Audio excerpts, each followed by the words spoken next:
Well, good morning and welcome back. This video is coming out to you on the 19th of August. We're almost done with August. Kids are almost back in school. Crazy how quickly things move. But we're here. I'm back. We're going to talk about, as we always start with the overall market. Then we're going to come down to San Marcos specifically, and then we're going to go specific to your neighborhood. Exactly. So anyway, my name is Orzhel. If you don't know who I am, I hope you're joining me again. Looks like a lot of people do join again. And hopefully I'm giving them really good information to base their decisions on. So the market, there's been some somewhat major changes that have been occurring in the last 4 or 5 weeks. In overall San Diego market, including San Marcos, in the areas that I try to service as much as I can, that's Santa Fe Hills, Discovery Hills, Rancho Santa Elena, and others areas around the main area. So what can I say about the market? The market has gone through a lot of changes. What I'm seeing is all of a sudden that their inventory is building up. Okay, so we always have low inventory. In fact, I'm always complaining about it. When are we going to have more inventory? And really what I'm seeing is that inventory buildup. That's A. And B, what's really concerning me is the fact that the real estate rates have come down some, right? So logical thinking would be rates coming down, things become more affordable, more buyers are going to be jumping in. So let me take a look at this really quick for you. Whoops, let's get myself out of the way here. Whoops. So let me look at this here for you. Okay, so as you can see, the rates, just from May have been slowly coming down. We hit kind of 6.47 in August 8th, and we're coming up just slightly, but overall the average rate is about 6.5, right? Now I've seen mortgages, 30-year mortgages down at the low sixes, and I have to remind you guys, because a lot of you forget that besides being a real estate broker, I'm also a mortgage originator. That's obviously the advantage of having me work for you. But one of the things we have seen mortgage 30-year mortgages down to really low sixes. And it all depends obviously on your credit, on how much you're borrowing, many factors, but it is possible to get that. Now, let me go back to what I wanted to talk about. And what I wanted to talk about, I thought with the rates coming down, we're going to see actually a bit of a increased activity in the market. But I'm very surprised. I'm actually seeing the opposite.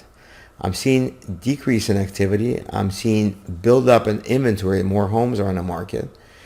And I'm seeing less activity overall. Now, this has been kind of growing the last 4 or 5 weeks. I've seen it peak out probably last weekend. I'm just seeing less activity on my listings as well. And one thing that I can only attribute that to is obviously that the market is saturated, meaning that everyone who can actually afford to buy has already purchased. Because on average, just to give you an idea, most buyers who are buying now, and I'm talking about a home that's under $1 million, their mortgage payments probably around $6,000. Now $6,000, I don't know about you, but it's quite a bit of money. That's what, $72,000 a year just for a mortgage, right? And principal, interest, maybe insurance. You also know the insurance has been going up like crazy. We've seen insurance double, if not triple, in many areas, and I don't think that's going to abate anytime soon.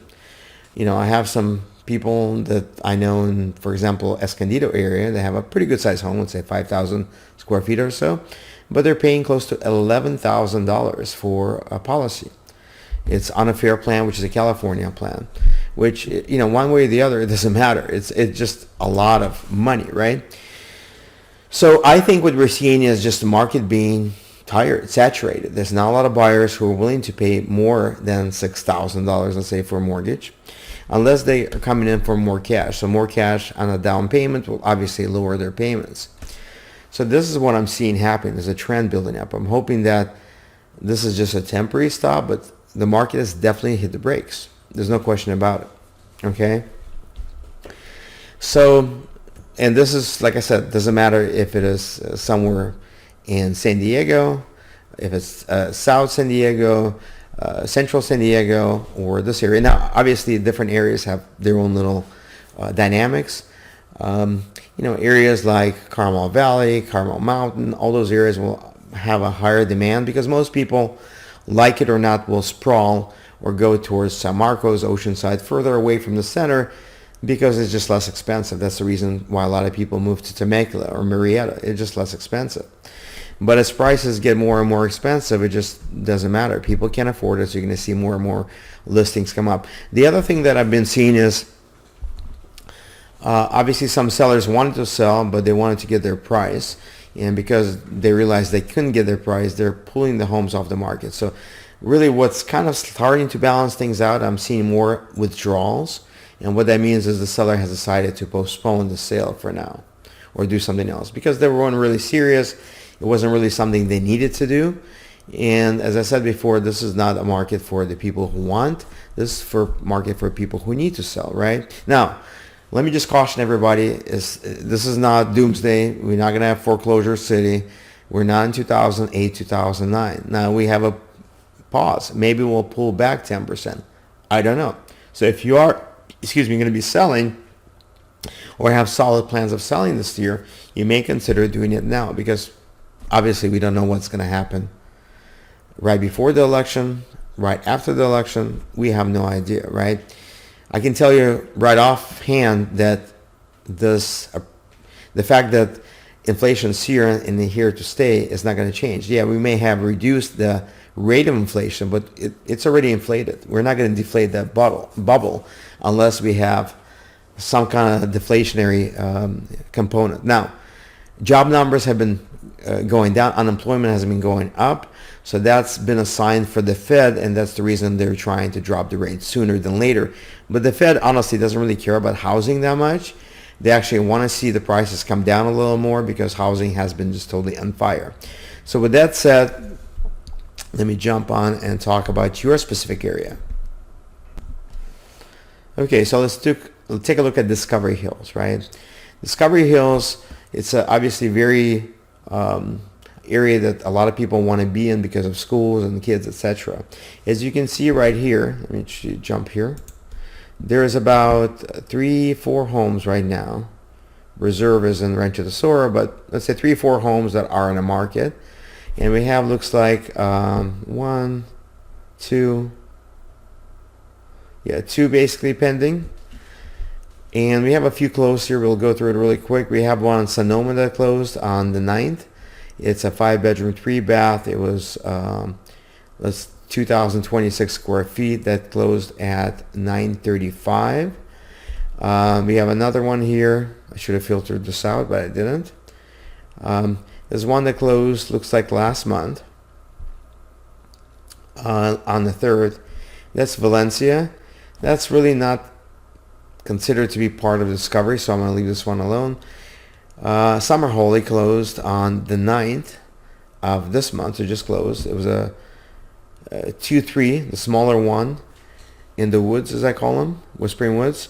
Winds, I should say, Whispering Winds, 1177 square feet, and that was on the market for $800, and it closed in for $800. It was on the market for 4 days.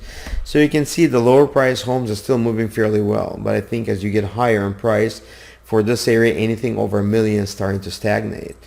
As I've mentioned before, a lot of people have pulled the homes off the market. As you can see, there's been 2 withdrawals that pulled off the market. But overall market is good. I'm not going to say doomsday or anything else. It's different. It's changed, right? We have less people that can afford, meaning there's less demand, right? Maybe demand, but not a lot of people can actually buy it.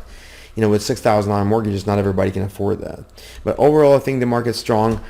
When people ask me, should I sell now or should I wait? I thought with rates coming down, actually going to make the market better, but it's really not. It's actually the opposite. There's another factor that we're operating under different rules now, as far as the multiple listing service goes, and as far as the National Association of Realtors (NAR) settlement that we have. Before, we clearly would show what the buyer agent would get on our listings. But now that's all blind. It's not, nobody can see it.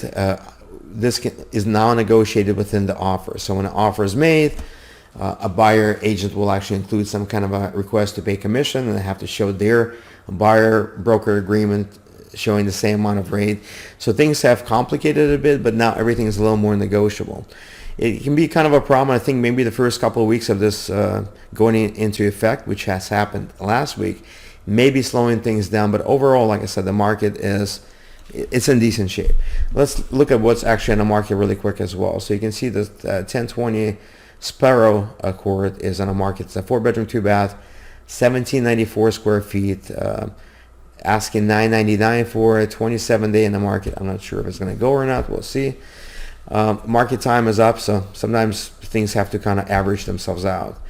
We have another one, Apple Wild, 2-bedroom, 2-bath, 35 days in the market. Now this home was in escrow already, and things have come apart, so it's in escrow again. It's a smaller house, 1,116 square feet. $790 was the original price. They dropped to $775, right? Probably a good rental for somebody. Let's say Via Cruz, a 4-bedroom, 3-bath, 3,099 square feet on a market for 119 days. And they went from $1,393,000 to $1,249,000. If my math is correct, about $150,000 of a haircut. And still, like I said, it's on a market. I'm not sure what's going to happen now because, look, my conversation has always been the same. Time on the market is really not your friend. It's actually your enemy.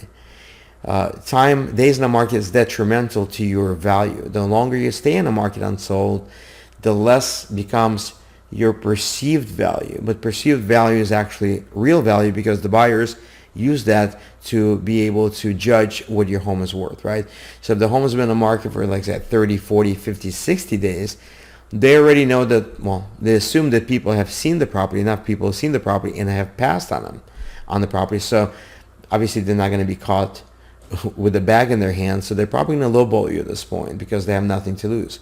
They're not worried that someone else will buy the property for under them because the property has been on the market for a long time. Now, that's why I always focus on getting things sold within the first week, right?